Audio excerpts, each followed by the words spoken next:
Well, guys, I'm back. Welcome to part 4 of this documentary catalog diary. I honestly don't know what this is anymore because I thought I would only be using this platform to tell stories of the stuff that has happened in the past on my property. But now I'm being forced to bring this journal to the present. You see, those people from that organization did actually come to see about the keylet, and now there's a guy named Mark living in my house and sleeping on my couch. Well, not really sleeping, more unconscious, but we'll get to that part later. After a few days of this organization that wouldn't tell me their name not showing up, I figured it was just a troll who managed to figure out my email account and hack into my personal info. But alas, on the third day he rose. Not really. But 4 guys did end up knocking on my front door. They were all dressed pretty normally except for the matching gray combat boots that told me these were men of action. Which also means these guys were going to try their hardest to push me around and play badass. My suspicions were confirmed when the guy in the lead identified himself as Mark and immediately asked me where I claimed to have killed the keylet. What a prick. Look, I still don't know what the fuck a keylet is, and I don't claim to have killed one. The lady in the tree said I killed one. I only assume she's talking about the hairless coyote I killed down near the creek. At the mention of the lady in the tree, they all looked at each other with an expression of, this dude is a waste of time. The feeling was mutual. I was getting a little impatient by now, so I chimed in with if you guys are done being superior to me, I can take you to where I killed the coyote. The one behind Mark, whose name I don't remember, said, sure, let's get it over with. 30 minutes later, we're standing in front of where I killed the thing that I now know wasn't a coyote. Look, I know I may not have clarified it yet, but I killed this thing well over a year ago. Shit, maybe 2 years. And the only reason that the organization knew that I had killed it was because of the post I made earlier this week. A lot of decomposing and feeding can happen to a body in the woods over that long of a time. On top of that, I hadn't been out to this part of the property in a very long time because there weren't any trails or interesting locations here. But I was taken aback when I saw what had happened to the body over the course of the 2 years it had been out here. Absolutely nothing. The body looked like I had shot it yesterday. The only evidence that it was older was the fact that all the blood had spread out from the head wound and long since dried up.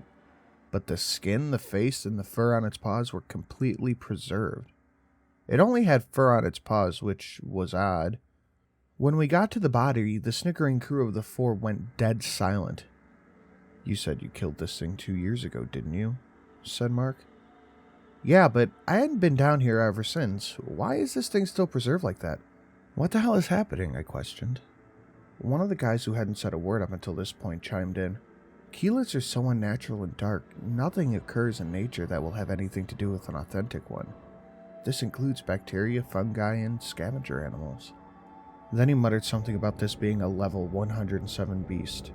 Mark looked at me with a serious face and said, so if this keylet story is true, does that mean all the shit you said in those posts were true? Before I could answer with a, what do you think, asshole?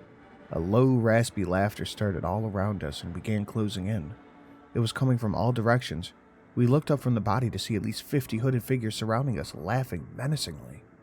All 4 military men pulled out their concealed pistols and took aim, but before they could fire a shot, I called out over the laughing, Hector! I told you last time you and your little chosen crew sneak up on me, I'm kicking your asses again! Everyone paused. The chosen, the 4 organization men, and the pale that just crested the hill 30 yards behind one of the cult members. A few seconds later, one of the hooded figures took off his hood to reveal a chubby, jolly-looking face with rosy cheeks and wire-rimmed prescription glasses. "Aw, man, we didn't know they were with you, Cole.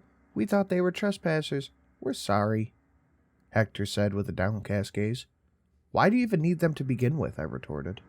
Hector hesitated for a moment and said, "Our god wants a real sacrifice, and those white crawly humanoid thingies just aren't doing it for him anymore." At this moment, the pale I could see frozen at the top of a hill turned and bolted back into the woods. Hector then proceeded to call the other hooded figures. "They're with Cole, guys. We can't have them." There was a collective sigh of all the chosen as they looked at the ground and walked away into the woods. I didn't notice until they were gone that the 4 organization men hadn't lowered their weapons the entire time. You pussies ready to head back to the house? It gets dark in about 45 minutes, and if those guys put you on edge, you won't last long here at night. Mark shot me a look that explained in detail how much he hated me. Without the need for words, his 3 partners put on their thick rubber gloves and put the keylet into this body bag thing. As we're walking back to my house, with the 3 stooges carrying the corpse of the dog demon, Mark starts questioning me. What was that group back there? Some cult, I guess. They told me they worship Cunt Hulu or something. I don't know. He seems kind of taken aback by this for a second, then asks, "Why do they seem wary of you, but do not flinch when we had guns trained on them?" Simple. They don't fear death. But they do crack when exposed to severe pain for long enough. Again, Mark seems surprised by my answer. He's starting to strike me as simple-minded. So, how did you inflict this pain on them? I don't want to answer any more of these questions. I really didn't. This was the kind of shit that I didn't like to dwell on. That was a different life, and I don't like when it seeps back into the present. Sure, it's nice to have a local murder cult leave you alone, but I used methods I regret to get that luxury. The last thing Mark said to me on our hike was, "Look, dude, my mind is telling me that you're batshit crazy, and my instincts are telling me that you're a threat. So which is it?" I looked at him dead in the eyes and mumbled, "It's up to you." Let me tell you, the look on his face was priceless. I love mind games. A few minutes later, we reached the house, and all 4 goons walked up to a big black van they had arrived in. They started loading up the body, and as I reached for my doorknob to go inside, I hear Mark raising his voice while talking to his phone. "What? This guy isn't even right in the head. I know there's stuff here, but why? Look, let me get a team." Okay. Yes, he does have experience, but...